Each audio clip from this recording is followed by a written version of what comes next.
Welcome to Africa Mojo Tours and Transfers.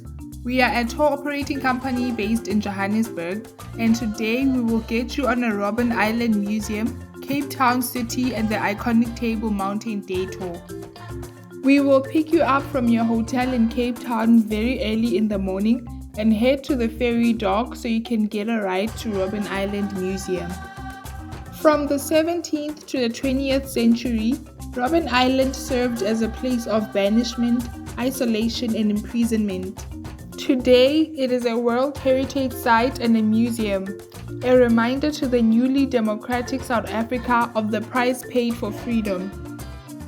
We will get a guided tour of this former prison by a prisoner who was jailed at Robben Island, and also get a taste of Nelson Mandela's home for 27 years.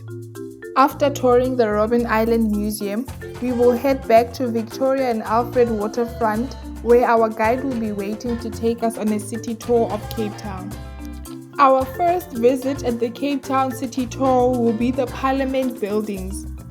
The building consists of three main sections: the original building, which was completed in 1884, and additions constructed in 1920s and the 1980s.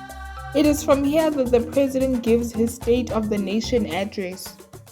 The Parliament building is well preserved from its colonial days and is a unique building. We will spend some time at the Parliament building and head on to the next visit, which is the Company's Garden. This is the oldest garden in South Africa, a park and heritage site located in central Cape Town. The garden is watered from the Molteno Dam, which uses water from the springs on the lower slopes of Table Mountain. You will spend some time here learning the history of this gentle space that offers a point of peace within a buzzing urban city. From a visit at the Company's Garden, we will make a pass at the Slave Auction Tree. The Slave Auction Tree is a plaque on the traffic island in the center of a spin street, and it marks the site where slaves were reputedly auctioned off. After spending only a few minutes at this spot that has a very sad past, we will head on to the next visit at the Apartheid Museum District 6. The museum was established in 1989, and in 1994 it came into being. This museum was established to commemorate and remember the District 6 community that was scattered when the apartheid government declared this area a whites-only area.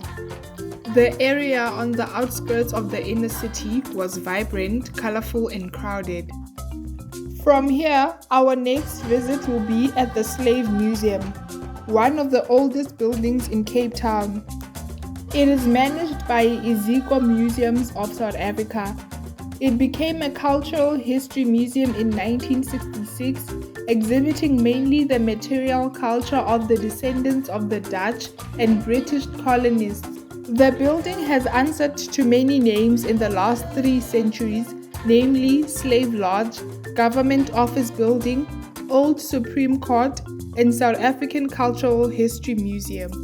From the Slave Museum, we'll make a pass through the Castle of Good Hope, which is the oldest building in South Africa. It is a bastion fort built in the 17th century in Cape Town, and in 1936, the castle was declared a historic monument, and following restorations in the 1980s, it is considered the best preserved example of a Dutch East India Company fort. After a few minutes spent at the Castle of Good Hope, we will make the next visit to the Jewish Museum. An architecturally appealing, a blend of old and new exhibits here include Jewish art, multimedia displays of the history of the Jews in South Africa. The South African Jewish Museum was officially opened by Nelson Mandela in 2000, and it is one of the most technically advanced museums in the world. After exploring the Jewish Museum, we will pass through the Cape Malay Quarters, one of the oldest parts of Cape Town, also known as Bokap, is the place where Cape Malay's community traditionally lived and still lives. This is the traditional center of their culture. The richness in culture and religious traditions of this community has played a major role in shaping the history and diversity of Cape Town.